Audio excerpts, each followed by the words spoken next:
Bismillahirrahmanirrahim. Bab umuril iman. Bab tentang perkara-perkara yang mampu menguatkan iman.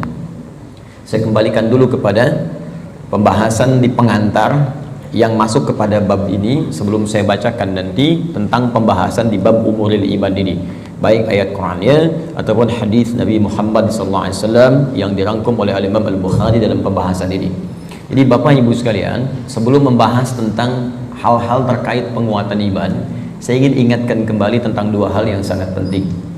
Yang pertama tentang kenapa kita mesti beriman. Ini poin yang sangat penting.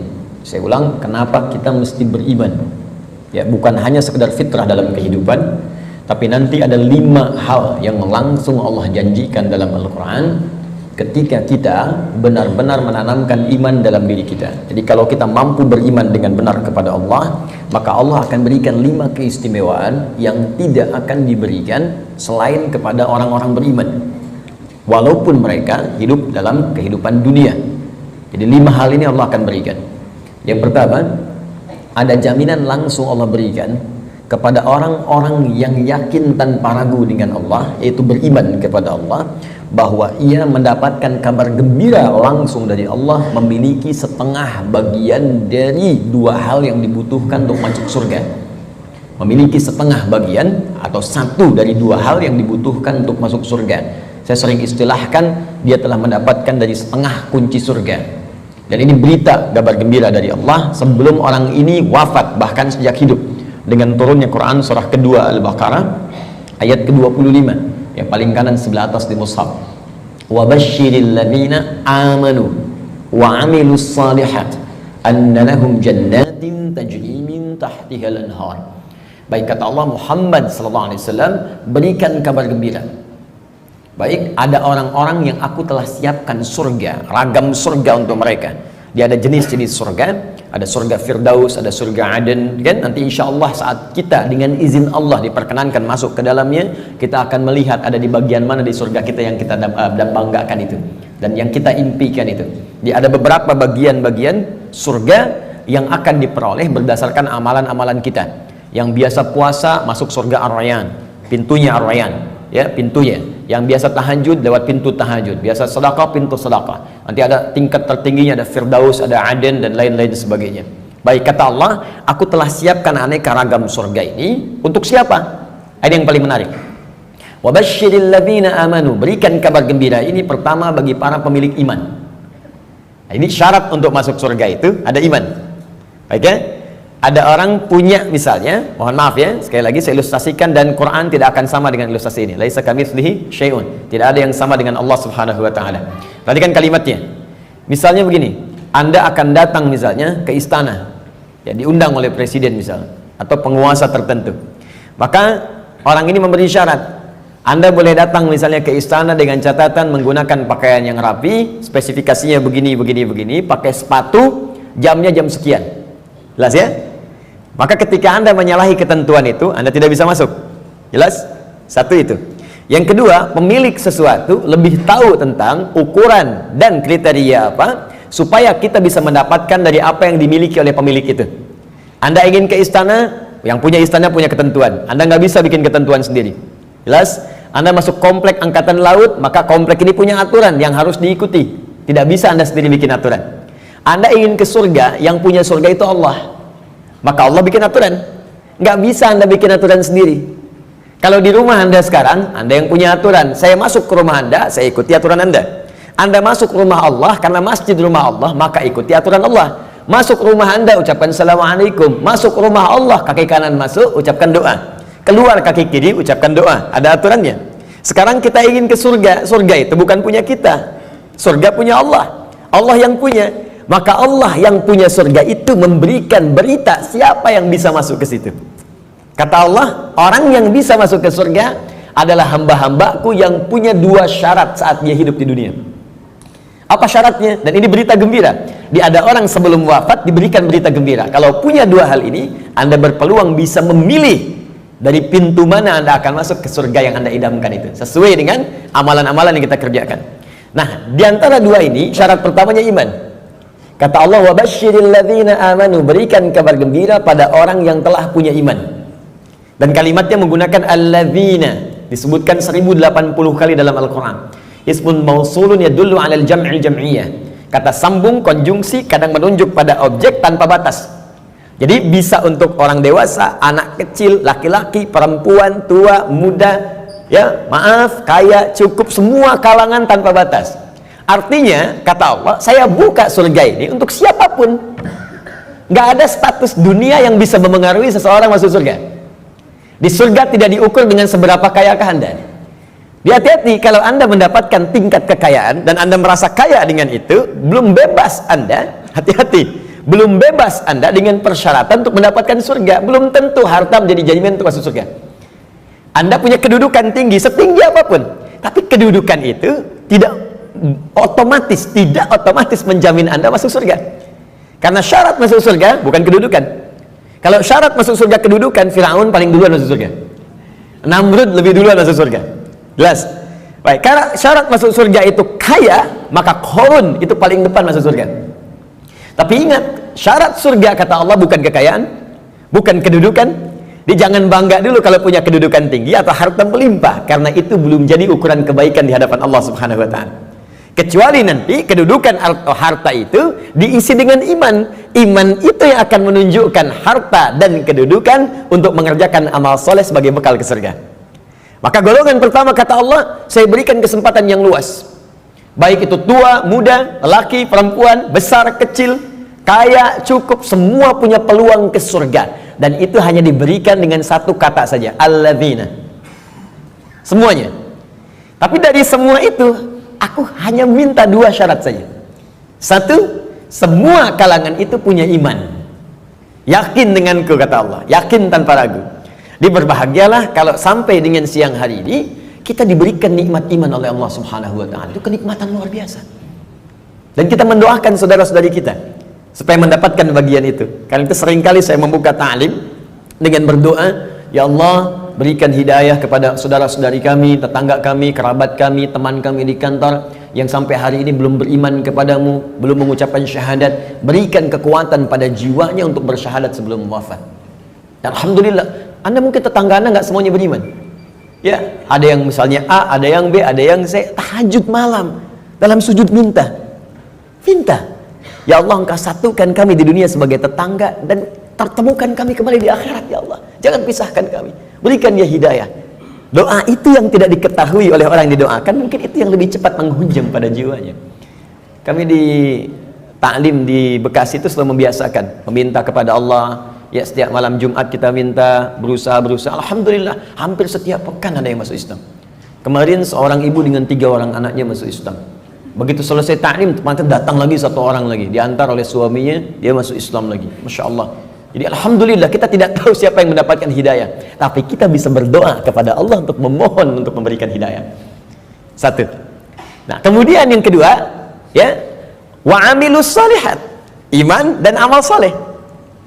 Di syarat surga itu sesungguhnya kalau diucapkan ringan, iman, amal saleh, iman, amal saleh.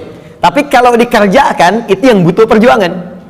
Dan ini gambaran di Quran itu indah, ya. Ini sekaligus isyarat. Wawunya ma'iyah, Pak, Bu. Ma'iyah itu sesuatu yang bersanding, nempel. Ya. Adi wa Ahmad zahaba ila masjid, misalnya Nurul Bahri. Adi wa Ahmad, Adi dan Ahmad, zahaba, keduanya pergi ila masjid Nurul Bahri, ke masjid Nurul Bahri. Adi dan Ahmad kalau menggunakan wa artinya dempet, nggak pisah, bersamaan, wawunya ma'iyah bareng. Ya, Allah menyampaikan wa basyiril ladzina amanu wa amilus shalihat. Syarat untuk masuk surga itu duanya bersamaan, nggak bisa berdiri salah satu. Ya, satu iman, 2 amal soleh. Nah, kalau kita baca dengan kaidah ilmu nahwu, otomatis keduanya ini akan saling terkait, berkelin dan memengaruhi. Artinya orang yang beriman pasti beramal soleh. Artinya amal soleh itu nggak mungkin muncul kecuali dari iman. Kalau amal semua beramal. Ya, yang belum beriman pun bisa beramal, tapi belum tentu disebut soleh. Ingat, ya, tayyib mungkin non muslim bisa mendapatkan tayyib. Ya, khair mungkin karena baik itu banyak di Quran. Ada khair, awas, ada tayyib, hati-hati. Ada ma'ruf, ada ihsan, ada saleh. 5. Tayyib, kebaikan fisik. Ya, Kalau Anda makan yang sehat, yang menyehatkan, yang dibutuhkan, itu thayyib namanya. Itu anjuran di Quran surah kedua ayat 168. Kata Allah, kalau ingin cari makan, tidak semua yang diinginkan mesti dikonsumsi. Cari yang menyehatkan untuk tubuh. Ya ayyuhan nasu kulu mimma fil ardi halalan thayyiba. Hei semua manusia, ini rumus dalam Al-Quran, universal sifatnya.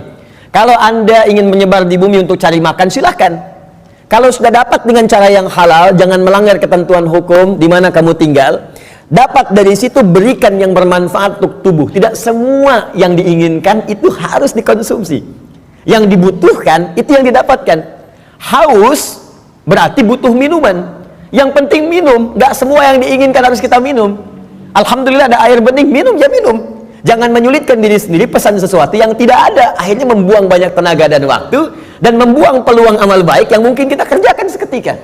Sudah ada air bening, pengen jusnya, wah Masya Allah buah naga yang dari Hongkong misalnya. Nyari, nggak ketemu, muter-muter sampai sore. Jam 5 baru dapat. Dari siang sampai jam 5 itu mungkin bisa dipakai apa gitu. Bisa tilawah, bisa baca, bisa berkreasi, macam-macam. Baik, itu thayyib. Karena itu kalau Anda bertanya pada orang Arab, kaifa haluk ya akhi, apa kabar? Dia katakan alhamdulillah ana thayyib, artinya dia sehat, kuat. Yang kedua, ada khair, itu sifat baik, sifatnya. Ya, jadi kadang-kadang kan ada yang fisiknya sehat tapi kan pikirannya nggak bagus. Ya, tampilan bagus, pakai jas, pakai dasi, luar biasa gitu kan, tapi pencuri juga. Ya, penipu juga gitu. Nah, kalau kita ingin rubah menjadi baik sifatnya, maka rubah kalimatnya menjadi khair, ya, karena ada Bang Thayyib 2 kali puasa 2 kali lebaran nggak pulang-pulang, padahal dia sehat kan. Nah, kalau kita ingin rubah pada sifat, jadikan khair. Quran surah 3 ayat 110. Kuntum khaira ummah. Orang Islam itu pasti sifatnya baik. Kata Allah, kalian umat terbaik. Sifatnya jujur, sabar, tawadu. Jadi kalau ada orang itu jujur, orang Islam tuh mesti lebih jujur. Kalau ada orang sabar, orang Islam lebih sabar. Kalau ada orang tawadu, rendah hati, yang muslim itu pasti lebih rendah hati. Cukuplah keislaman kita menjadikan kita baik, punya sifat baik. Ini aneh sebetulnya kalau ada orang Islam nggak baik, itu aneh. Karena semua ajaran di Quran membimbing kita jadi baik, Pak, Bu. Jadi kalau semuka bumi se-Indonesia aja lah muslim, sudahlah, pasti baik. Jadi kalau ada orang Islam berbuat yang tidak baik, pasti ada yang tidak tepat dengan pelajaran keislamannya. Mustahil itu. Ya, mustahil ada orang Islam melakukan bom. Ya, misalnya di tempat-tempat yang tidak dibenarkan, bom bunuh diri, bom ini, bom itu, tembak orang, bunuh orang, tusuk orang, itu mustahil. Ya, Quran sih mengatakan orang yang sengaja merencanakan pembunuhan, apalagi kemudian menyebabkan satu orang beriman meninggal, itu sama dengan pesan kapling di neraka jahanam. Buka Quran surah keempat An-Nisa ayat 92 sampai 93. Wa may yaqtul mu'minan muta'ammida fajaza'uhu jahannam. Maka siapapun yang merencanakan pembunuhan, apalagi pada satu orang, korbannya orang beriman, maka balasan yang setimpal untuknya neraka jahanam kalau tidak dia bertobat. Ya, wa ghadiballahu alaihi, Allah murka kepadanya, wa la'anahu, melaknatnya, wa a'adda lahu azaban azima, dan dijanjikan di neraka azab yang berlipat lebih daripada orang biasanya, neraka jahanam lagi. Pertanyaan saya, orang beriman mana yang cita-citanya pengen masuk neraka jahanam? Tunjukkan pada saya. Mustahil. Dan bagaimana bisa bertobat kalau saat meledakkan diri itu dia meninggal? Bagaimana bisa tobat? Makanya hati-hati kalau ada ajakan-ajakan tuh lukai orang, tembak orang, bom orang. Saya sering kali sampaikan, dulu pertama bom kejadian, mudah-mudahan tidak pernah terjadi lagi di bumi kita Indonesia ini, insya Allah, ya, Jalan Tamrin tuh meluntuk. Saya di Lampung tuh, orang polos sekali bertanya, Ustaz, apakah bom di Jalan Tamrin termasuk jihad? Fisabilillah. Saya bilang, Pak, sependek pengetahuan saya, jihad fisabilillah itu jihad di jalan Allah, bukan di Jalan Tamrin. Hati-hatilah. Ya. Kita balikan. Jadi satu itu iman, ya. Nah, kaidahnya adalah kemudian kembalikan. Thayyib, khair. Khair itu baru sifat, jujur itu sifat. Kalau sifat kemudian diaktualisasikan dalam bentuk sikap, maka berubah dari khair jadi ma'ruf namanya. Ma'ruf. Jujur itu sifat, disogok tidak menerima, sikap namanya. Jelas? Jujur itu sifat, diajak korupsi menolak, sikap namanya. Sifatnya khair, sikapnya ma'ruf namanya. Jelas? Karena itu khair dengan ma'ruf seringkali disandingkan dalam Al-Quran. Quran surah ketiga Ali Imran ayat 104. Wal takum minkum ummatun yad'una ilal khair wa ya'muruna bil ma'ruf. Hendaklah ada satu komunitas, kata Allah, berhimpun untuk menyebarkan sifat-sifat baik dan saling mengajak pada kebaikan. Bikin komunitas, ingatkan, ayo baca Quran, one day one juz, one day two juz, ya. Ayo bikin komunitas, bangunin tahajud, bikin komunitas ngajak sedekah, bikin komunitas bersih-bersih di jalan, buang sampah. Itu bagian dari iman. Baik ya. Kemudian Bapak Ibu, tapi ingat, untuk ma'ruf ini berbuat baik bukan hanya melekat pada orang Islam saja. Non muslim pun banyak yang baik. Silahkan cek, ada non muslim yang suka nyumbang, ya, bantu bangun jalan, bantu fasilitas, ada fasilitas umum, bantu orang-orang lepas dari kemiskinan, bantu orang-orang kasih obat, ada, baru sampai ma'ruf. Karena itu disebutkan yang keempat, awas, ada sifat kebaikan khusus yang semua kebaikan itu diniatkan hanya karena Allah.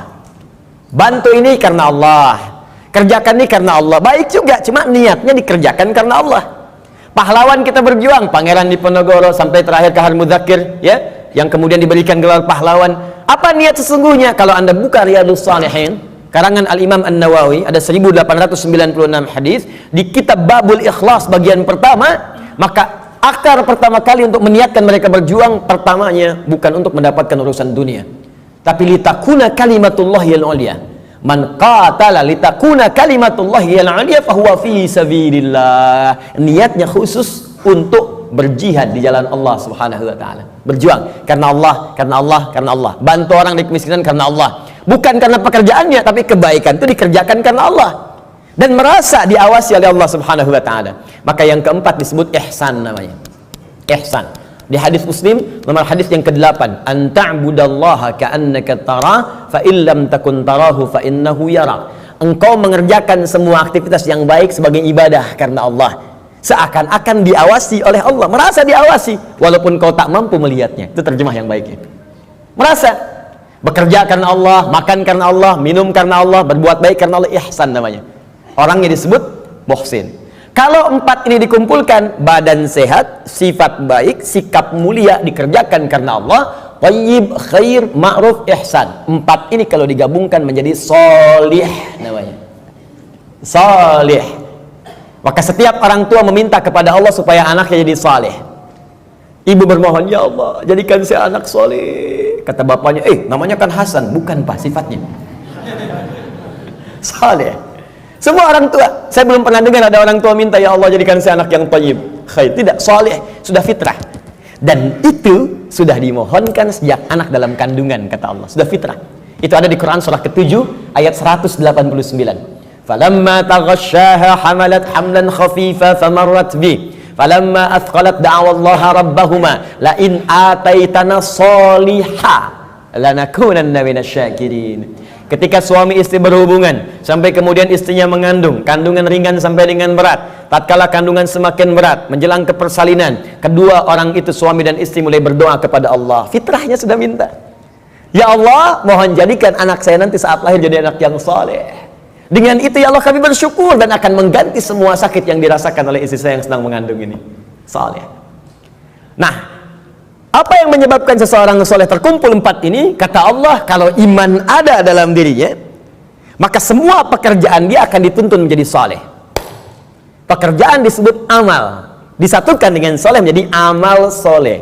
Di iman seseorang itu otomatis akan menuntun seseorang berbuat amal soleh. Jadi kalau ada orang punya iman gak beramal soleh, dipertanyakan bagaimana kualitas iman dalam dirinya, dipertanyakan. Karena otomatis Pak, Bu, kalau ada iman, kata Allah, itu otomatis membimbing dia, mengantarkan pada amal soleh. Makanya orang punya iman itu sering diingatkan ketika akan berbuat amal yang salah. Gak percaya silahkan Pak, keluar dari sini, coba Bapak iseng-iseng pakai sendal orang lain. Ya, jangan diteruskan, iseng aja, misalnya kan, injak gitu kan. Itu pasti hatinya akan berkata, itu bukan punya kamu. Itu imannya mengingatkan. Kalau iman semakin tinggi, Anda keluar dari masjid aja, kaki kanan keluar, ditarik lagi tuh. Anda akan tarik, karena yang keluar itu kiri, masuk kanan. Ke toilet, masuk kiri, keluar kanan. Tuh. Ya, itu semakin tinggi iman, maka iman itu akan mendorong Anda berbuat amal soleh dari ujung kepala sampai ujung kaki.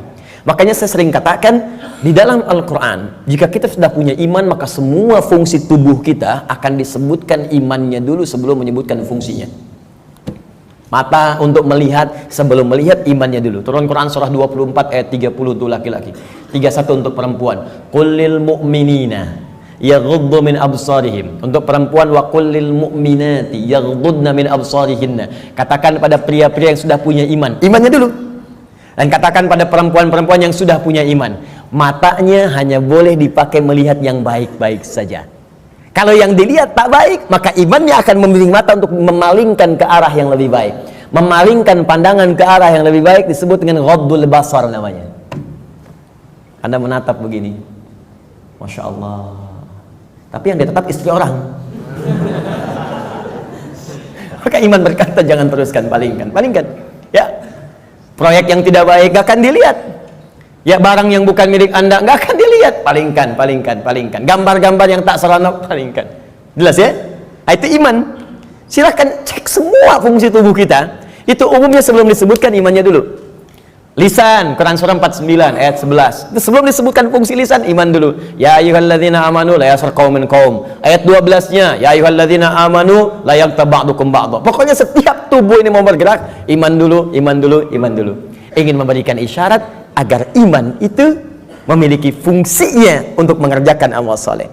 Kenapa diminta beramal soleh? Supaya masuk surga, itu Pak. Dan supaya kita nggak capek, diberikan setengahnya oleh Allah, tinggal setengah lagi. Jadi sebetulnya Allah ingin hambanya itu masuklah, masuk. Cuman karena hikmah kehidupan menjadikan kita mesti berikhtiar, saking baiknya Allah dikasih setengah. Ayo setengah diambil. Bahkan setengah ini diberikan dalam kandungan. Cuman sayang, fa'abawahu yuhawidani au yunassirani au yumajjisani. Lahirnya kan fitrah, ada iman dalam dirinya. Makanya dia mencari Tuhan. Cuman sayang lingkungan yang merubah dia menjauh dari Allah. Ada yang pengaruh ini, ada yang pengaruh itu, lingkungan, karena TV, karena tinggal di tempat tertentu, karena pasangan. Ya, Masya Allah, tega meninggalkan cinta Allah hanya untuk cinta dunia. Tega meninggalkan cinta Allah hanya untuk cinta manusia. Padahal manusia itu mati, Allah selalu hidup. Ya, bayangkan. Ya, mencintai sesuatu yang gak ada itu kan semu sifatnya. Anda mencintai barang, barangnya rusak. Ketika barangnya rusak, bagaimana cintanya bisa bertahan? Cinta manusia tidak abadi. Kalau ingin abadi, bawa dia sampai mendapatkan ridha Allah, sampai ke surga, baru abadi. Tapi kalau Anda mengeluarkan diri Anda dari surga, bagaimana bisa abadi? Ya, aku mencintaimu dengan syarat engkau pindah agama. Begitu pindah, meninggal. Cinta nggak dapat, surga cuma mimpi. Ya, Pak? Jelas ya? Baik, jadi teman-teman sekalian, bagian pertama, ketika Allah meminta kita beriman, sesungguhnya dengan iman itu Allah ingin memberikan garansi kepada kita bahwa Anda hamba yang terlindungi, dengan izin Allah bisa mendapatkan surga jika iman itu kita gunakan untuk menenun amal saleh. Jelas? Kalau amal saja tidak ada iman, maka tidak menjadi saleh. Maka orang yang belum beriman beramal baik, amalnya tidak disebut amal saleh. Amal saja, amal khair, khair, khair, khair, gak pernah disebut saleh dalam istilah Al-Quran. Jelas ya? Nanti ketika dia berbuat baik dibalas di dunia. Cuman karena kaidah surga itu ada iman, dan iman itu nggak ada, maka di akhirat tidak diberikan balasannya. Keadilan Allah menjadikan balasan itu diberikan di dunia. Karena investasi amalan itu bukan untuk akhirat, dunia. Karena niatnya dunia, dikasih dunia. Kalau untuk akhirat, diberikan juga akhirat bagiannya. Turunlah Quran surah ke-25 ayat 23. Nanti kalau ada non muslim bertanya, di mana keadilan Allah Tuhanmu itu? Jadi kalau ada orang nggak beriman berbuat baik nggak masuk surga. Tapi ada orang beriman salah juga berpeluang masuk surga. Maka jawab kepada beliau, ya, kaidah surga itu kaidahnya syarat iman yang pertama kali. Ya, bukan syarat dunia. Maka ingin masuk surga ada persyaratan. Anda masuk kampus ada persyaratan. Masuk surga pun ada persyaratan. Anda lulus di satu hal tapi nggak lulus di yang lainnya, nggak bisa masuk kampus. Anda lulus satu hal nggak lulus yang lainnya, ya sulit masuk surga. Karena syarat surga beda dengan kampus. Syarat surga yang pertama itu adalah iman. Tapi saking adilnya Allah, kebaikan dia di dunia dibalas oleh Allah dengan cepat saat dia hidup di dunia. Maka turun ayat, wa qadimna ila ma'amilu min amalin faja'alnahu haba'an manthura. Jika ada orang belum beriman berbuat baik, kata Allah, saya akan cepat balas kebaikannya saat di dunia. Cuman karena amalan itu bukan amalan surga, maka saat ke akhirat nanti itu hanya akan jadi debu yang berterbangan yang hanya dia tatap saja. Jelas sampai sini? Dan ini ayat turun karena pertanyaan Sayyidah Aisyah radhiyallahu taala anha kepada Nabi, ya Rasulullah, si fulan orang baik, suka berbagi, cuman nggak beriman sampai saat ini. Bagaimana statusnya? Turunlah kemudian ayat ini. Jelas? Jadi kalau ada yang bertanya lagi sekarang, katakan Anda terlambat Pak. 15 abad yang lalu sudah ada pertanyaan Sayyidah Aisyah tentang itu. Turun ayat begini, sampaikan dengan sebaik-baiknya dengan cara yang paling lembut. Jelas? Satu, kenapa kita beriman? Pertama, karena ada kasih Allah pada orang beriman untuk menempatkan di tempat terbaik saat dia pulang kepada Allah Subhanahu wa taala. Dua, saya agak cepat. Orang beriman dijanjikan oleh Allah akan memiliki ketenangan dalam hatinya. Secara singkat, orang beriman itu Allah akan berikan ketenangan pada jiwanya. Tenang gitu, damai hidupnya. Jaminannya ada di Quran surah ke-48 ayat yang keempat. Walladzi anzalas sakinata fi qulubil mu'minin liyazdadu imanan ma'a imanihim.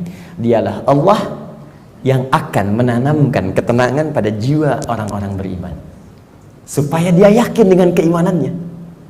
Nikmat juga beriman. Jadi tambah lagi imannya, tambah lagi imannya. Ini kata Allah, orang beriman itu pasti tenang. Dan ketenangan itu mahal, Bu. Sulit dicarinya. Ibu silahkan cari harta dengan suami sekaya apapun, sulit membeli ketenangan itu nggak ada. Ada toko yang jual ketenangan? Nggak ada. Dan mahal. Kalau nggak percaya begini, Bu ya, saya berikan pilihan, tapi ibu bapak jangan pilih yang ketiga ya, terutama ibu. Ya, jangan pilih yang ketiga. Kaya tapi gelisah atau miskin tapi tenang. Ayo. Nggak ada pilihan ketiga dan nggak usah maksa. Kaya tapi gelisah atau miskin tapi tenang, pilih mana? Tuh. Kan? Banyak orang kaya tapi nggak tenang, ada yang bunuh diri, ada yang tembak diri sendiri, ada yang lompat ke depan rel kereta, ada yang saking kayanya bingung, akhirnya nanam cabai, cuma bikin kangkung, metikin cabai, metikin tomat. Terus Anda ngapain kalau cuma numpukin harta buat metikin tomat? Petani kita nggak kaya-kaya amat bisa metikin tomat juga. Coba lihat, Anda bayangkan. Jadi tidak selalu Bapak Ibu sekalian kekayaan itu bisa berkonotasi seimbang, equal misalnya dengan ketenangan, belum tentu. Tapi iman itu jaminan dari Allah, orang beriman itu pasti tenang. Ada kedamaian dalam jiwanya.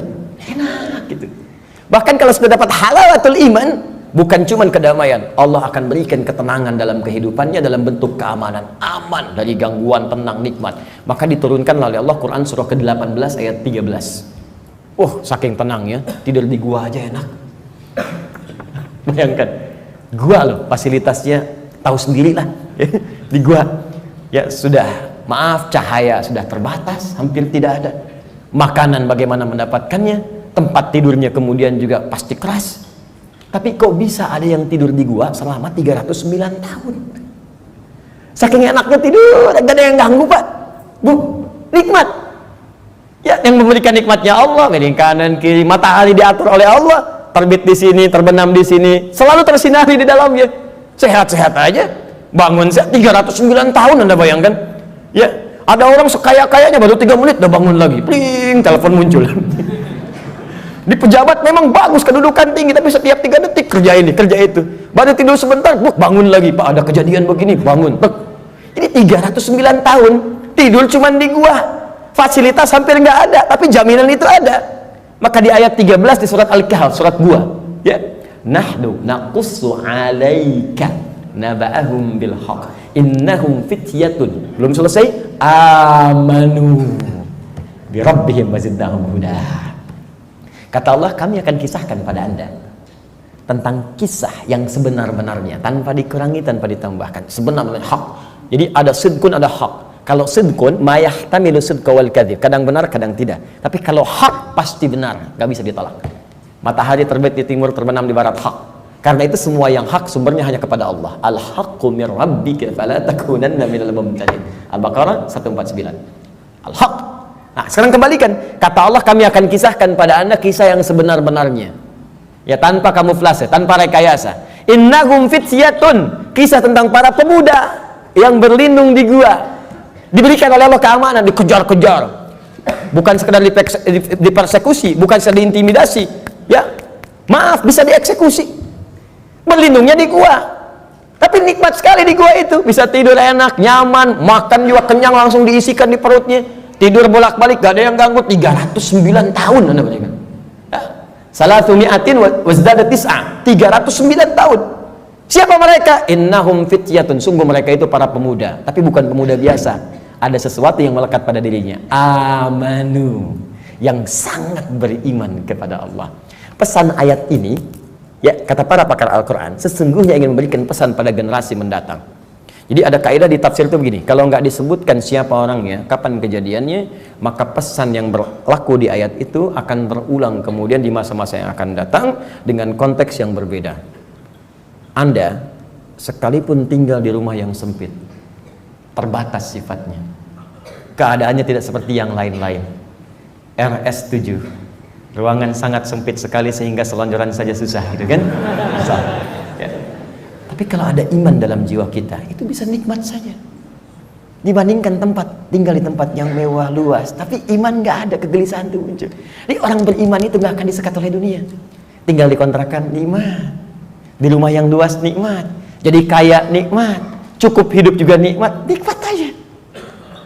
Ya, pokoknya beriman itu indah, nikmat itu. Jadi kalau kita beriman sampai saat ini dan tidak menikmati kehidupan kita, dipertanyakan ada apa yang salah dengan iman kita? Kata Allah, beriman itu nikmat, tenang hati. Jadi kok rumah mewah, mobil banyak gitu kan, ya lihat mendung aja sedikit udah bikin status. Mendung ya, kayak suasana hatiku. Apa yang mau dicari? Ya, coba lihat. Sekali-kali saya tuh jarang berinteraksi dengan media sosial. Cuman kalau udah lihat, saya lihat nih, ada teman-teman official lihat, misalnya, saya suka kadang-kadang suka nggak betah ngelihat ini. Ini orang kenapa hidupnya? Dikit-dikit ngeluh gitu kan? Maunya apa? Ya, belum musim hujan minta hujan, dikasih hujan minta jangan hujan. Maunya apa gitu? Ya, kenapa kita nikmati aja? Iman itu indah, iman, wah masya Allah. Kasih hujan, alhamdulillah, banjir pakai berenang. Jadi solusi. Jadi itu teman-teman sekalian ya. Selanjutnya ada jaminan Allah yang selanjutnya ya. Orang beriman pasti bahagia kata Allah. Dan cenderung sukses. Tidak cukup dengan amin. Nanti kita belajar dulu. Turun Quran surah ke-23 ayat 1. Qad aflahal mu'minun. Qad aflahal mu'minun. Orang beriman itu dijamin oleh Allah. Saya artikan dijamin karena kalimatnya menggunakan qad, harfu tahqiq, huruf jaminan. Qad, harfu tahqiq, huruf jaminan. Qad aflahal mu'minun. Orang beriman pasti menggenggam kebahagiaan dan kesuksesan. Aflah itu dari kata falah. Kalau di bahasa Inggris, di kamus bahasa Inggris itu diartikan success and happiness. Sukses dan bahagia. Ya, digenggam. Kalau digenggam menjadi aflah namanya, aflah. Kata Allah, orang beriman itu pasti menggenggam kesuksesan dan kebahagiaan. Pasti tergenggam dalam diri. Cukuplah dengan beriman akan bahagia. Cukup dengan beriman sukses dalam pekerjaan yang kita kemudian lakukan. Walaupun barangkali level kesuksesan itu dalam pandangan orang bisa beda-beda. Bagi si A, manajer itu bagian kesuksesan hidupnya. Yang lain levelnya direktur, yang lain komisaris. Pokoknya levelnya bisa berbeda, tapi sukses. Silahkan cek semua sahabat Nabi, di semua bidangnya sukses dan bahagia. Ali bin Abi Thalib dengan pengajar, cita-citanya menjadi pengajar dan menikmati itu, walaupun kekayaan secara kekayaannya, ya sifat materinya mungkin terbatas, tapi beliau merasakan kebahagiaan dan merasakan kesuksesan dengan itu. Abdurrahman bin Auf kaya luar biasa, sampai kapaknya terbuat dari emas. Abdurrahman bin Auf dan menikmati itu dan bahagia juga, bahkan terjamin surga. Ada di lisan Nabi. Utsman demikian, Abu Bakar demikian. Anda bayangkan, dari yang pengusaha, diplomat, birokrat, pengajar, dosen, ada semua, perawat, ada semua levelnya. Dan bahagia beriman, padahal sebelumnya jahiliyah. Bayangkan, perusak, kriminal, macam-macam. Tiba-tiba turun iman, diambil iman itu dengan bimbingan Al-Quran dan petunjuk Nabi lewat sunnahnya, dipraktekkan itu, dan bahagia hidupnya. Coba cek. Jadi sebetulnya yang bahagia itu ungkapannya sederhana. Bahagia itu sederhana ketika iman tertanam dalam jiwa. Kalau dunia relatif, bahagia itu sederhana, cukup dengan secangkir kopi. Bagi tukang kopi, tukang teh tidak, ya kan? Bagi yang minum teh, yang minum kopi tidak. Nah, jadi teman-teman sekalian, iman.